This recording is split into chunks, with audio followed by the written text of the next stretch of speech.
Hello everyone, and welcome to the Beginner's Guide to Gamification, episode number 13. This is Chou, Gamification pioneer and speaker, partner at the Enterprise Gamification Consultancy, and most recently rated number 1 as the top 40 gamification gurus in the world. Today we're going to talk about part 2 of the 4th core drive of Octalysis, ownership and possession.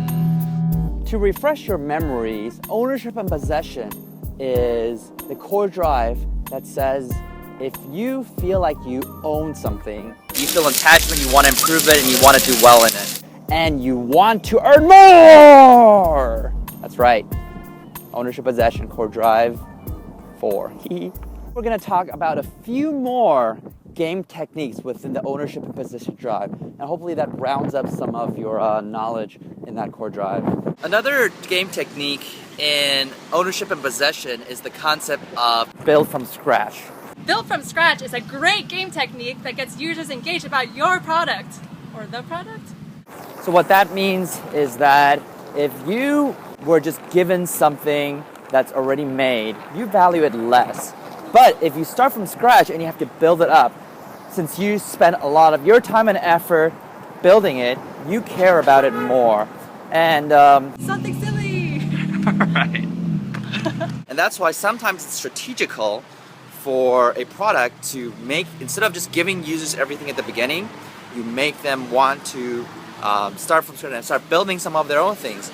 There's been some studies in some books about how people care about their IKEA furniture more, mostly because they had to hand build it themselves. Like people would go and buy pre-made, expensive furniture, and they would buy cheap IKEA furniture that they have to put together themselves. And for some reason, people feel more attachment to the cheap IKEA furniture, precisely because of the build from scratch theme.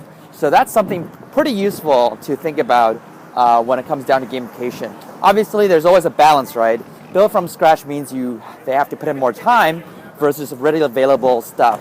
If you know your users is trying to get things done as quickly as possible, then it doesn't work as well. But if you know they're in for the experience, the discovery phase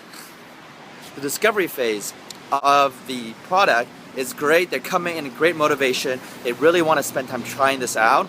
Then having them build something from scratch is a great way to keep them engaged.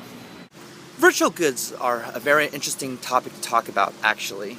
When you think about virtual goods in a game and whatnot, just think of it more as a concept that if everyone thinks it's valuable, then it's worth something. When you add a virtual economy into your system, whether it be a virtual good, a physical good, or money, you start to develop ownership in the user's mindset.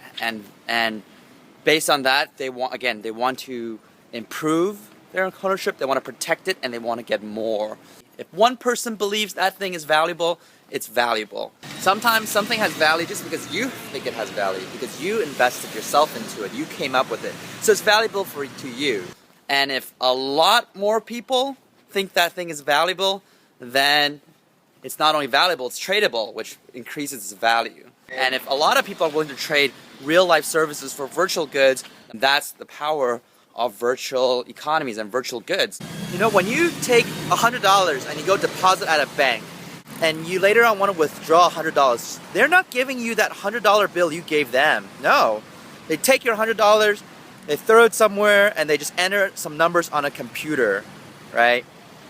And later on you go to another bank and you're like, hey, I have $100. Like, okay, the computer says that you have $100. So here's a physical paper that says you have that, right? And money itself, it means nothing. It's just everyone agrees $100 is worth value, so they're willing to exchange something for it. Adam Smith talked about how the beginning of all value is labor. And a lot of times you put in a lot of labor in a game to obtain currency, to obtain virtual goods. And because you have put in so much labor, time, and effort into something, it becomes valuable. And whoever does not want to spend all that labor and time into the system, but would also want the same result, will trade for it. Like Diablo 3, they opened the real money auction house. So what happened is people started playing Diablo 3, to make a regular living. They just play it every day. They grind, they get items, and they sell it for real money. And that's sometimes it's not worth the hours you put into it, but nevertheless, that's still something people can do. And also, Second Life, right? Second Life was famous for how the Second Life virtual currency had a real exchange rate to US dollars, right? So those are interesting examples of virtual goods. When you're running a virtual economy, it's very important that you never make users feel a full sense of abundance. And we're going to talk about that in Core Drive 6, right?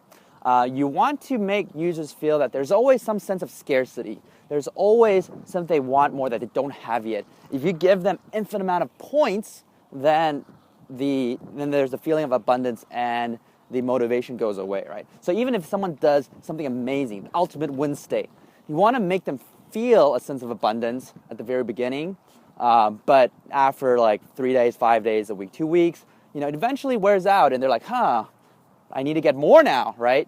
That's more motivating. Pretty cool watch. T-Touch Expert. Tactile technology. Touch the screen to get the ultimate sports watch experience with 15 functions including Meteo, altimeter, and compass. In touch with your time. I better be careful, or else I'm gonna sound like this particular famous CEO. How much do you think this advanced operating environment is worth? Wait just 1 minute before you answer. Watch as Windows integrates Lotus 123 with Miami Vice. Now we can take this Ferrari and paste it right into Windows Right. Now how much do you think Microsoft Windows is worth? Don't answer. Wait until you see Windows Right and Windows Paint and to listen to what else you get at no extra charge. The MS-DOS Executive, an appointment calendar, a card file, a notepad, a clock, a control panel, a terminal, a print spool, a RAM driver, and, can you believe it, Reversey! That's right, all these features in Reversey, all for just, how much did you guess? 500? 1,000? Even more? No, it's just $99! That's right! It's $99! It's an incredible value, but it's true! It's Windows from Microsoft! Order today! P.O. Box 286 DOS, except in Nebraska! In contrast, another famous CEO does this. It's so beautiful. You've never seen anything so beautiful before in your life. Look at that. The touch. How it blends into your hand. It's the best watch in this world. I do that a lot. Monitoring is a game technique where you make users constantly monitor something, observe something, and so when you constantly are monitoring something, you start to develop a relationship with it. When you're always looking at some number, right, a chart that's going up, your Google Analytics, going up, it's going down, it's going up, you start caring about it. It's like, hey, I want to improve those numbers. I feel when it goes up, I'm happy. When it goes down, I'm sad. So as you monitor things, people get more engaged about it. So one of the things you want to think about in designing your experience or service or product is to say, hey, can I let my users monitor something that they can care about? that's very, very engaging. So a level above monitoring is the concept of protection, and it's very similar. Whereas monitoring is when you're observing something, you develop a relationship. Protection is you're protecting something and you develop a relationship over it. But if you're protecting something for long enough, you start caring about it, you start developing relationships with it. So, for example, like if you're playing a game protecting sheep from wolves or from aliens, as you protect them, you start caring about the sheep. And you start, you feel a sense of ownership and possession, like they're yours to protect. And it doesn't have to be, sheep, it could be snails. Like if a game makes you protect snails against aliens, as you do that more often, you feel like, hey, you start creating an attachment and a relationship with snails, which is kind of odd, but in games, anything goes. So if you can get users to actively take action and mosquitoes. Mosquitoes.